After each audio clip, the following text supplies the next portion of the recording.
आदि घटना याद आ रही है, शायद आपको अच्छी लगे ना लगे। महाराज जी का शरीर तब शांत हो चुका था। या तो सन 87 या 89 की बात है।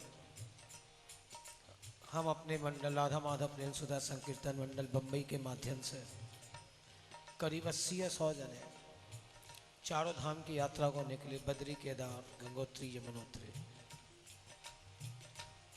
शायद किसी एक आधे को इस घटना का पता हो, क्यों कई चीजें होती है बताई नहीं जाती, लेकिन आज पुरानी यादें ताजा हो रही।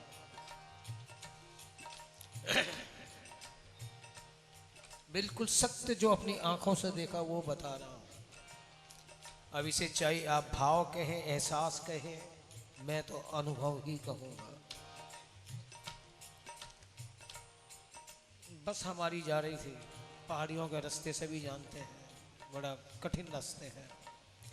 सामने से किसी मोड़ पर कोई तेजी से कार आई। हमारे ड्राइवर ने थोड़ा सा अलग ढंग से कट मारा। आगे का पहिया तो सड़क पे आ गया, लेकिन पीछे का पहिया थोड़ा खाई की तरफ हो गया। एक क्षण के लिए बस एकदम डगमगा गई कि जैसे अभी गई खाई में। जितने भी हम करीब इसके अंदर 27 व्यक्तियों की बस थी, वो सबके मुँह से हे राम, हे प्रभु, बचाना बचाना। क्यों उस समय बस ये 2-4 पल के ही बाद, बल्कि 2 ही सेकंड हो गए हुए, इतना एकदम भयावह कि भाई सब गए अभी अंदर।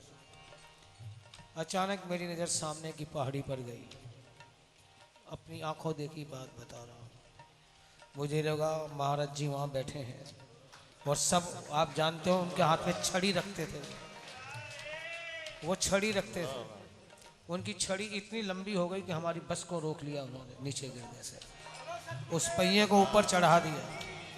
लोग बाग हाय हाय कर रहे थे और मैं हंस रहा था कि जब तक महाराज जी की छड़ी लगी हुई है इस बस को कुछ हो ही नहीं सकता। आपने अपना बनाया, मेहरबानी आपकी, हम तो इस लायक न थे, ये कदरदानी आपकी।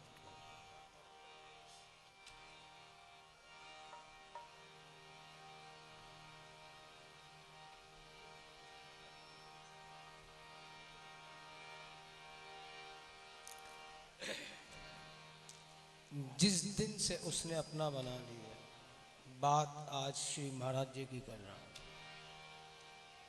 जिस दिन से उन्होंने अपना बना लिया, दीक्षा देने के लिए एक समय दे दिया, तब से और उनके अंत तक का समय आज जैसे एक रील बनकर, पिक्चर की रील बनकर सिनेमा के रूप से एक एक चित्र सामने आ रहे हैं। इसलिए क्यों बढ़ाया है जब से कदम मैं कदे में, न जाने मेरे दिल को क्या हो। बढ़ाया है जब से कदम मैं कदे में, न जाने मेरे दिल को क्या हो गया। आई जो उनकी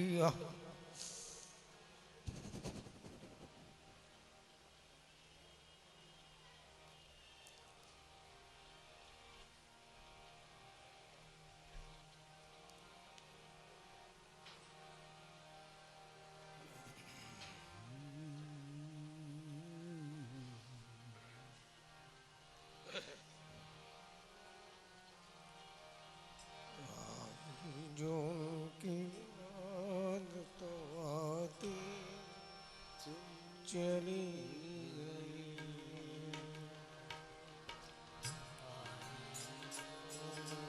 याद तो आती चली गई, जो उनकी आती चली गई।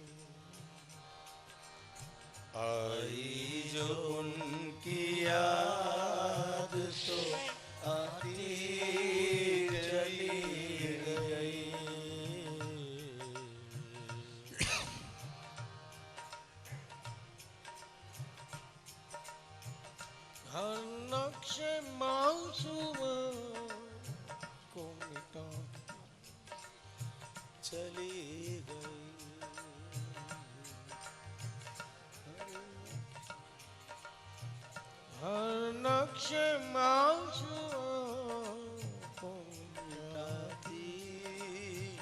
चली गई, आई जो उनकी याद आती चली गई।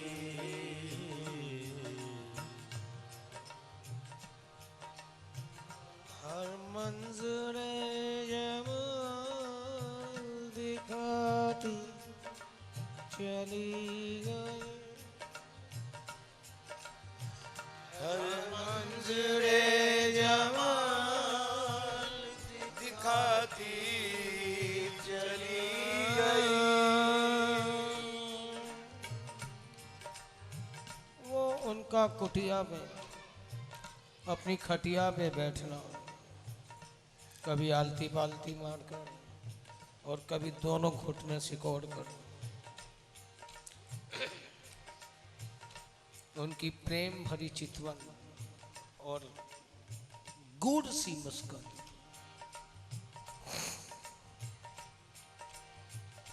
जैसे आज पूरे आश्रम में वो बिखर गई हो, यत्र तत्र सर्वत्र जैसे वो ही आ रहे हैं। कभी अपने प्रीतम का आवाहन करते हुए और कभी उन्हें आने की कसम देते हुए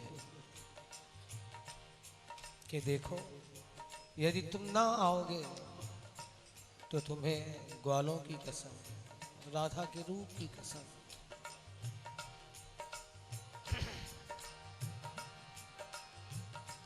हर मंजर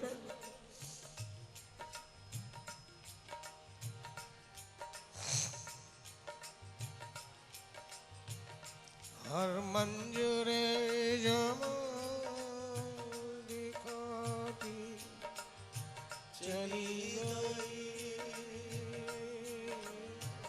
हर मंजरे जमाल दिखाती चली गई, जैसे उन्हीं को सामने लाती चली गई, जैसे उन्हीं को सामने लाती चली गई। मैं तृष्णा का में शौक था, पीता चला गया, मैं तृष्णा का में शौक था, पीता चला गया। मुझे भी नशा करने की लत थी, वो लत नशा कौन सा, उनकी यादों का। आज ना जाने फिर वही बात बढ़ाया है जब से कदम में कदे में, न जाने मेरे दिल को क्या हो गया है। जैसे कंप्यूटर की मेमोरी आज खुल गई हो स्मृतियों के, मुझे भी लत थी, आदत थी, आज तुम्हारी ही यादों ने घेर लिया और पिलाने में तुमने भी कोई कसर ना बाकी रखी। मैं तृष्णा का में शौक था, पीता चला गया, मैं तृष्णा का में शौक था, पीता चला गया। वो मस्त अखड़ियों से पिलाती चली गई, वो मस्त अखड़ियों से पिलाती चली गई, वो मस्त अखड़ियों से पिलाती चली गई, वो मस्त अखड़ियों से पिलाती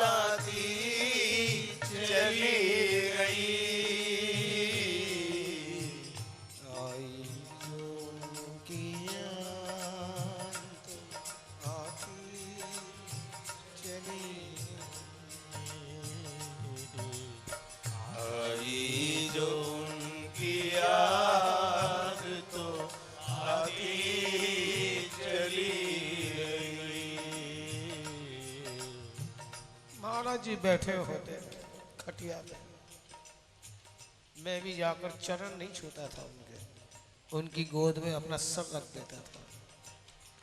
और जैसे एक माँ या बाप अपने बच्चे के सिर पे हाथ फिराते हैं बड़े ममता पूर्वक, वैसे ही फिराते थे। और कभी पीठ के ऊपर एक जोर से घूंसा भी मार देते।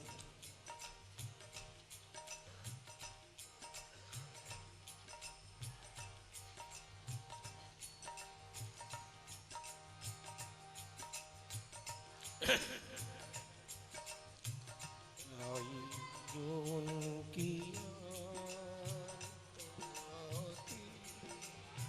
चली आई जो उनकी याद तो आई चली गई। बेहर्फो बेहक तो बेसाजो बेसदा, बेहर्फो बेहकाय तो बेसाजो बेसदा। किसी भी प्रकार के कोई बाह्य आवरण की, वातावरण की, ये कोई साज की या किसी भी प्रकार की जरूरत ना हो, तो ये सिद्ध स्थल जो होते हैं, फिर वही बात बढ़ाया है जब से कदम में कदम, न जाने मेरे दिल को क्या हो गया। वहाँ इतनी ऊर्जा भरी होती है जिसको उसका अनुभव हो जाए, और जिसको हो जाए तो बेहर्फो बेहक तो बेसाजो बेसदा, बेहर्फो बेहकाय तो बेसाजो बेसदा। किसी भी प्रकार की जरूरत नहीं। क्यों? रग रग में नगमा बन के समाती चली गई। रग रग में नगमा बन के समाती चली गई। जिनको भी उनके ममत्व का, वात्सल्य का रस मिला होगा, वो उनको याद कर जरूर रग रग में नगमा बन के समाती चली गई। रग रग में नगमा बन के समाती चली गई। आई जो उनकी याद तो आई चली गई। आई जो उनकी याद तो आती चली गई। एक आधी घटना याद आ रही है, शायद आपको अच्छी लगे ना लगे। महाराज जी का शरीर तब शांत हो चुका था, या तो सन 87 या 89 की बात है। हम अपने मंडल राधा माधव प्रेम सुधा संकीर्तन मंडल बम्बई के माध्यम से करीब 80 या 100 जने चारों धाम की यात्रा को निकले, बद्री, केदार, गंगोत्री, यमुनोत्री। शायद किसी एक आधे को इस घटना का पता हो, क्यों कई चीजें होती है बताई नहीं जाती, लेकिन आज पुरानी यादें ताजा हो रही।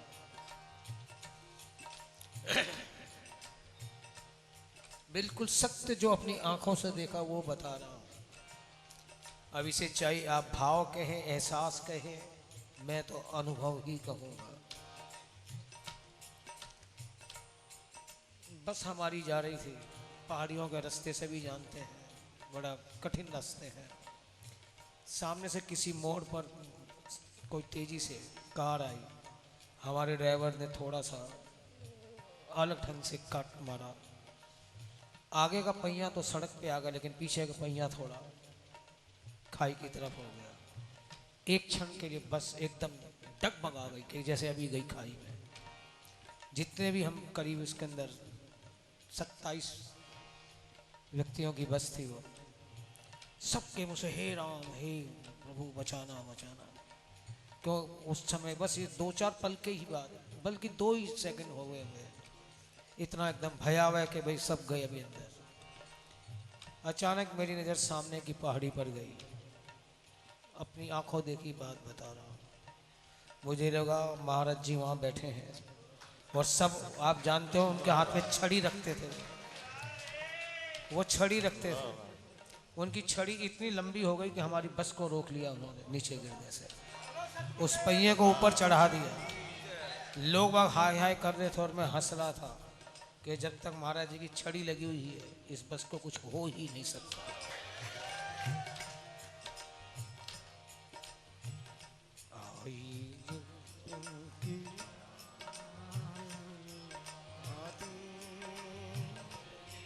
शरीर भले शांत हो गया हो, लेकिन उनका आध्यात्मिक कलेवर करीब सन 2002-3 तक मेरे साथ ही रहा। जब भी संकीर्तन करने के लिए जाता, आकाशीय मार्ग से जैसे मुझे मेरे साथ वो चल रहे हैं। कहते तुझे क्या चिंता है, मैं बैठा हूँ, ये मेरा काम है, तुझे निमित्त बनाया है मैंने।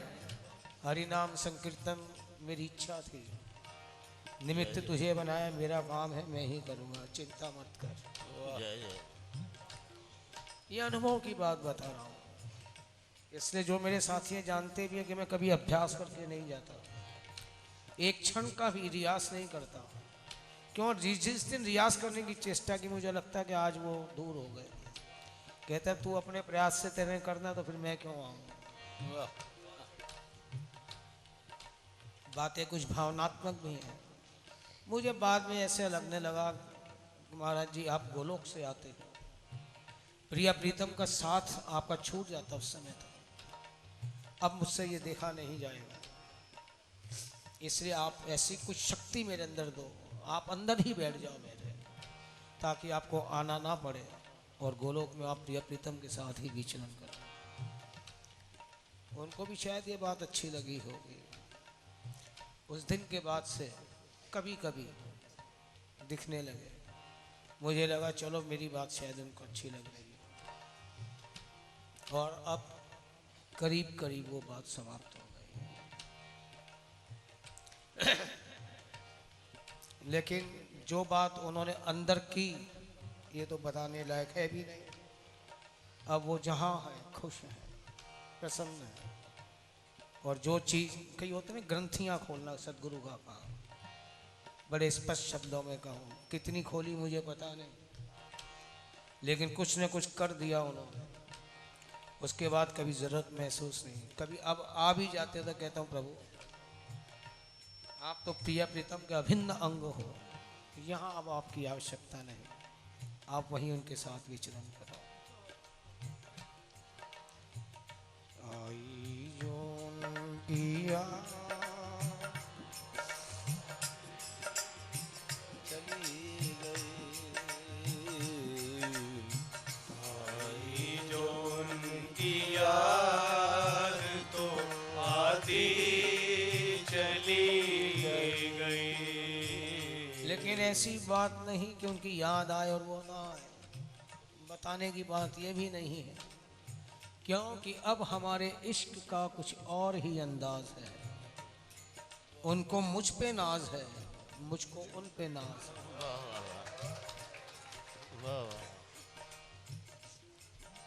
जो इनकी उनकी हार्दिक इच्छा थी हरि नाम संकीर्तन का घर घर प्रचार हो, और जब कार्य उनका करना भी उन्होंने, शक्ति भी उन्हीं की, तो मैं किस बात की चिंता करूं।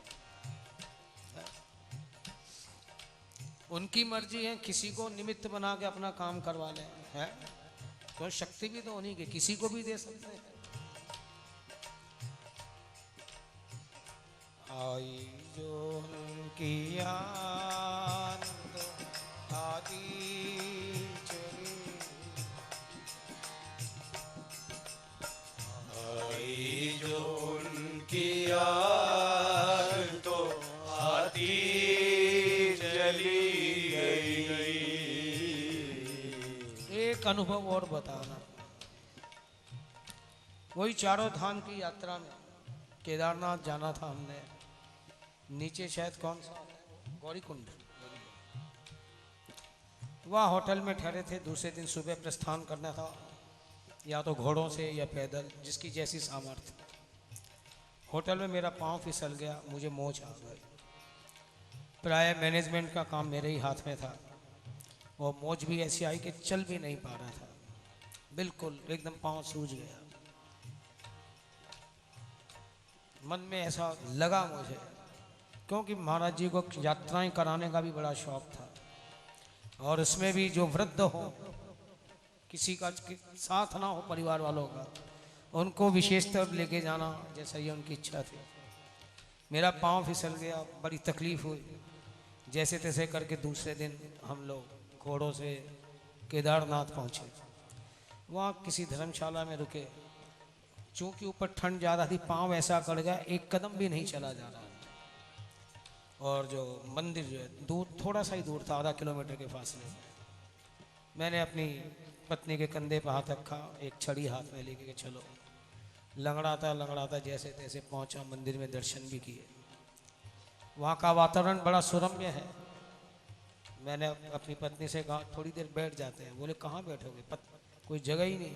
वो पत्थर पे बैठ जाते। बोले पत्थर थोड़े, ये तो बर्फ जैसे है, उससे भी ठंडा, पाँव और भी अकड़ जाएगा, तबीयत खराब हो जाएगी।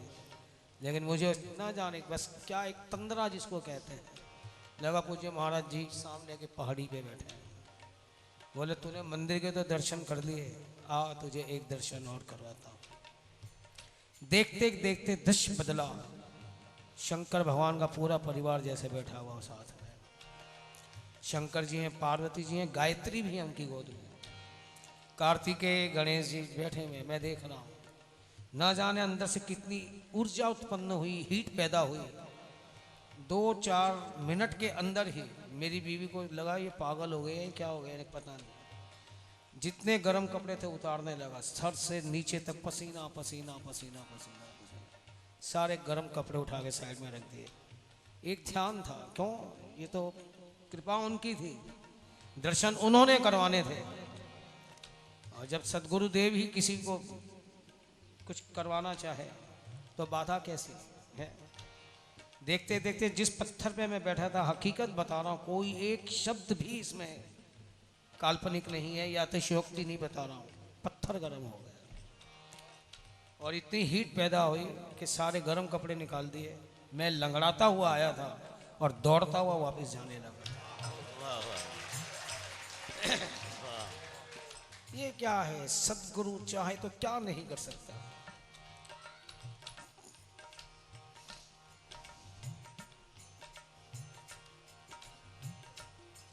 इस तरह के कई अनुभव, लेकिन मुझे बड़ा बाद में कष्ट होता था कि मेरी वजह से आप गोलोक छोड़ के आ रहे। आपको आपने प्रिया प्रीतम का विरह सहा इतनी देर का, अच्छा नहीं लगता था। ठीक तो किया आपने, शक्ति दी, शक्तिपात भी किया, लेकिन बाद में ऐसा लगता था। खैर भावनाओं की बातें हैं ये, इसलिए आज वो एक एक चीज बस भुला ही नहीं भूल रहे। आई जो की याद आती चली, आई जो उनकी याद तो आती चली गई। वीरानाए हयात के एक एक गोशा में, वीरानाए हयात के एक एक गोशा में। मेरा जीवन कोई बढ़िया नहीं रहा। बहुत शराब, हर तरह की शराब पी है मैंने। महाराज जी को भी पता था, सिगरेट तो आज भी पीता हूँ, गाली गलौज, कोई पूजा नहीं, पाठ नहीं, जब तब संयम नियम नहीं। यकीन मानना, कुछ भी अगर है तो या तो आधार में माता पिता का आशीर्वाद, वो आधार, और बिल्डिंग अगर मजबूत है तो ऐसे समर्थ सदगुरुदेव का सिर पे साया है।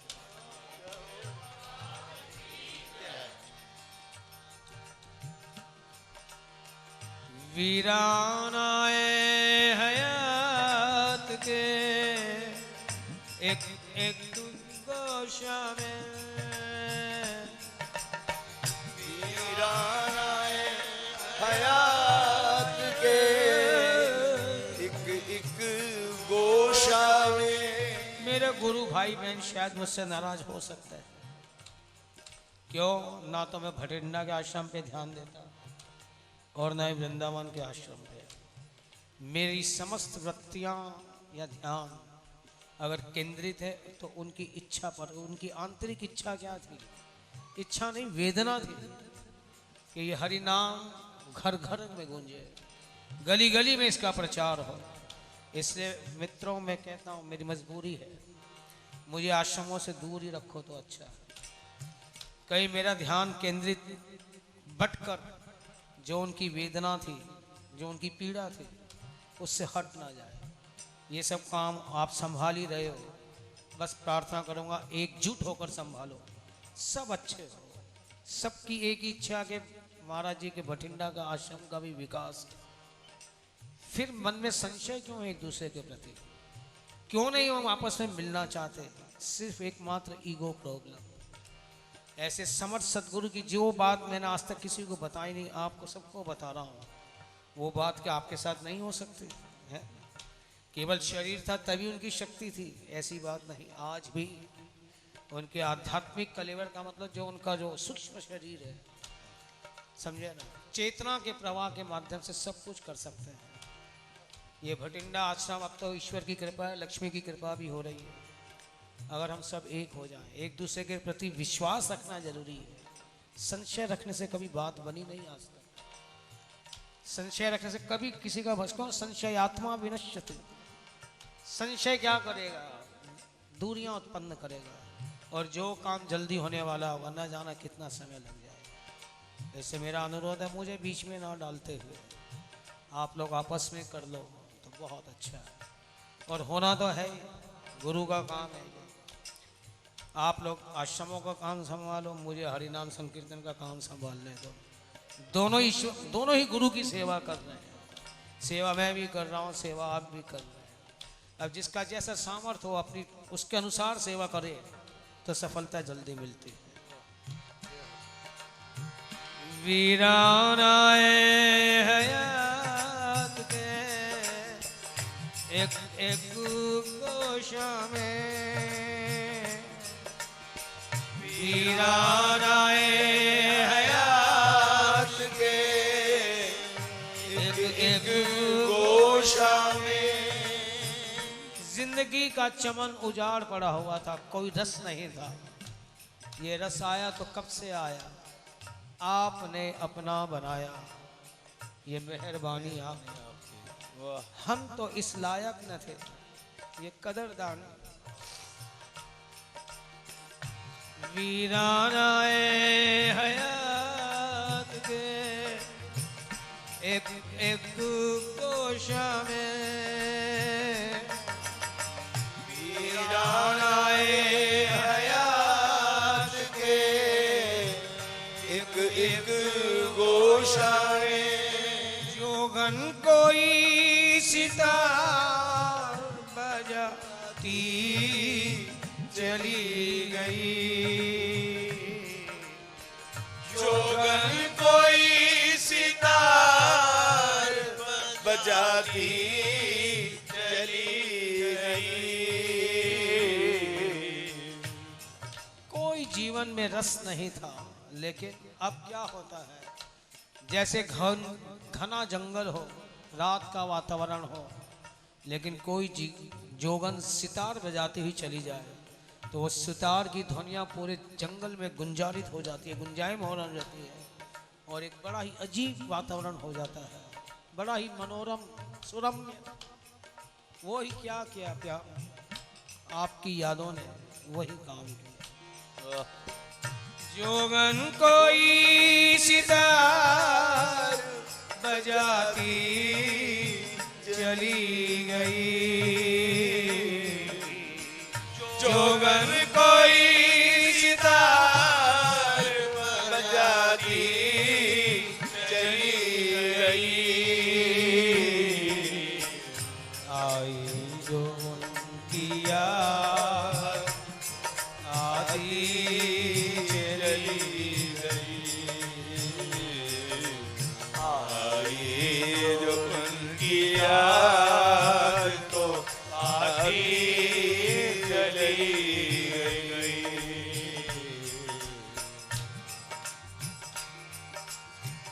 जितना भी कुछ सकूं सा था आता चला गया, जितना भी कुछ सकूं सा था आता चला गया।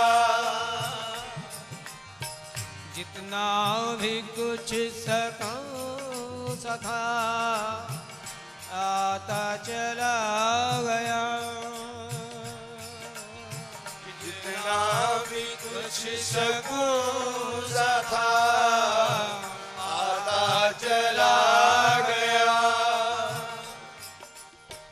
उतना ही बेकरार बनाती चली गई, उतना ही बेकरार बनाती चली गई। आई जो उनकी याद आती चली गई, आई जो उनकी याद तो आती चली गई। आई जो उनकी याद आती चली, आई जो उनकी याद तो आती चली गई। एक हुस्न बेज़हद की फजाए बसीत में, एक हुस्न बेज़हद की फजाए बसीत में उड़ती गई मुझे भी उड़ाती चली गई, उड़ती गई मुझे भी उड़ाती चली गई। देखो दो बातें होती हैं, कल्पना और भावना। कल्पना की भी उड़ान ऊंची होती है और भावनाओं की उड़ान भी ऊंची होती है, लेकिन जो सुखद अनुभव महाराज जी ने करवाए वो क्या क्या, वे भावनाएं वे यादें कल्पना नहीं है। अब उड़ती गई मुझे भी उड़ाती चली गई, उड़ती गई मुझे भी उड़ाती चली गई। जो उनकी याद आती चली गई, आई जो उनकी याद तो आती चली गई। आई जो उनकी याद तो आती चली गई, आई जो उनकी याद